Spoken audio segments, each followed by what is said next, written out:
Ponaka janjane Ponakawan nek didhawuhi niku ora kok mung totoh bondo, ning totoh nyawa netepi ngrungkepi kewajibane minangka dadi Ponakawan. Kaya sagedagan iki. Kula mbiyen meh mawon mati. Merga mungsuh anak-anak Pandhawa.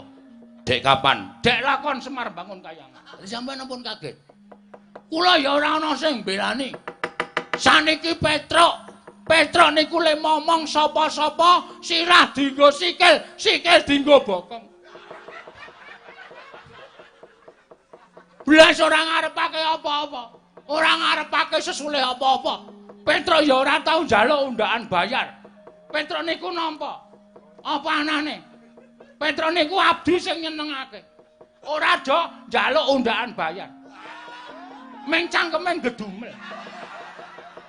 Niku biasa nek Petruk niku. Mboten sah dirungokke ora masalah.